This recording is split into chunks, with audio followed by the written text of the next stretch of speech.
today's vlog, sasagutin natin yung mga tanong na tungkol sa pag-interview sa mga OFW ng aking kapatid.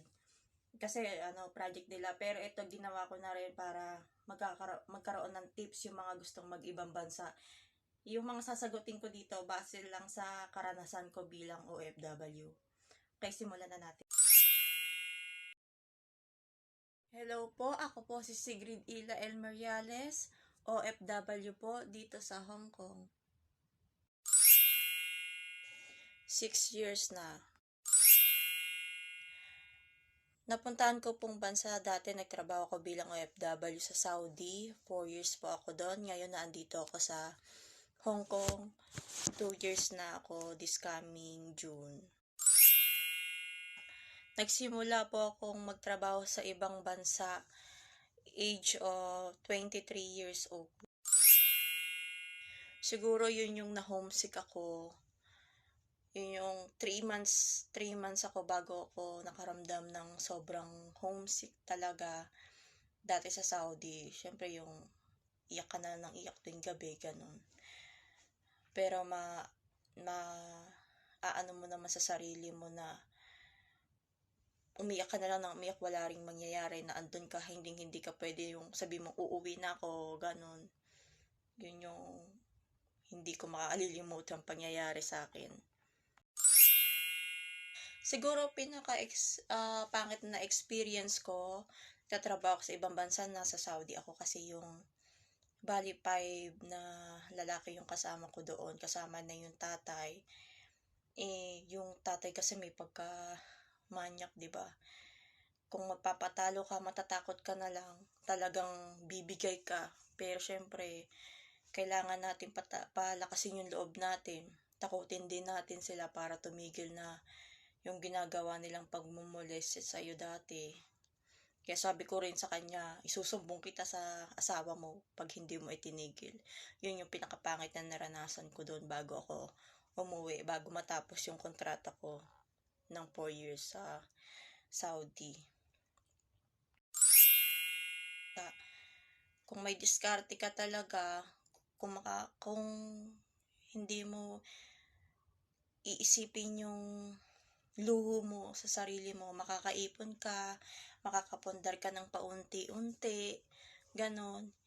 Kasi pag nagtrabaho ka dito sa ibang bansa, buo yung sweldo mo. Hindi katulad sa Pilipinas, pamasahe mo, pagkain mo, tapos yung ang dami pang kaltas.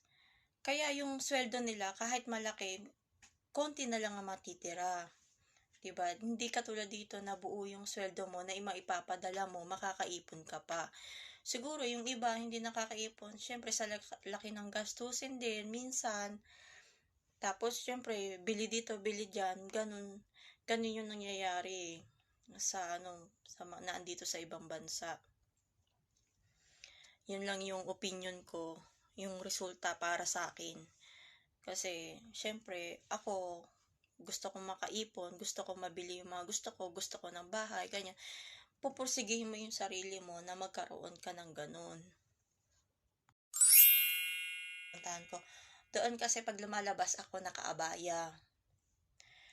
Tapos hindi palaging day off. Wala talaga kaming day off. Nagpapaalam lang kaming bibili ng kailangan namin. Sasamahan pa kami. Pero saglit na saglit lang. Ang pagkakaiba lang dito, nandito ako sa Hong Kong, open to. Every week may day off. Pag holiday pa nila, ang pinakamatagal ng day off namin is 4 days. Ganon, pag hindi ka pa pinalabas, may OT ka. May bayad po yun. Yun po yung pagkakaiba ng bansa na napuntahan ko. Talagang dito labas-labas yan, every week po talaga. Siyempre yung mapalayo ka sa mga anak mo, iwan mo yung pamilya mo, ganyan. Yung mga anak mo lumalaki, hindi mo nakakasama.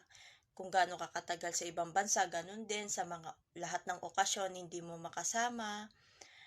Yan, birthday, Pasko, New Year's, basta yung mga importante na okasyon para sa mga anak mo, hindi mo hindi mo hindi ikaw ang hindi ikaw yung gumagawa para sa kanila. Yan, kaya kahit masakit man, magtitiis ka para din naman sa kanila kaya ka nagtatrabaho dito sa ibang bansa. Yun lang po yung para sa akin. Masasabi ko lang po, wag silang magdalawang isip na magtrabaho uli sa ibang bansa. Hindi naman po lahat ng magiging amo natin ay ganon na lahat. Hindi po porket nakaranas kayo sa una, sa susunod na pagsubok nyo na mag-ibang bansa uli, ganon pa rin po yung magiging amo nyo. Hindi naman po lahat ganon. At syempre po, para sa akin, matuto na lang din po lumaban. Hindi naman po porket na nasa ibang bansa lang tayo at bilang katulong, hindi na po tayo marunong lumaban kahit api-apihin na po tayo ng mga amo natin. Ang masasabi ko lang po, go lang, go lang. Kailangan nyo lang po ng lakas ng loob, lakas ng katawan pag nagpunta kayo dito sa ibang bansa. Yan, isipin nyo lagi na nasa ayos lang yung pamilya nyo, na maiiwan nyo, magtatrabaho kayo para sa pamilya nyo. Kaya po sa mga gustong mag-ibang bansa dyan, wag po kayong magdalawang isip dahil hindi po lahat ng nababalitaan nyo na nakakaranas lagi ng pagmamalupit sa amo ay ganun lahat. Hindi po. Kaya kung gusto nyo makatulong sa inyong pamilya, mabigay nyo yung mga pangangailangan sa mga anak nyo, go lang po kayo. Yan. Magpakatatag lang po kayo. Yan, hanggang dito na lang po. Bye-bye.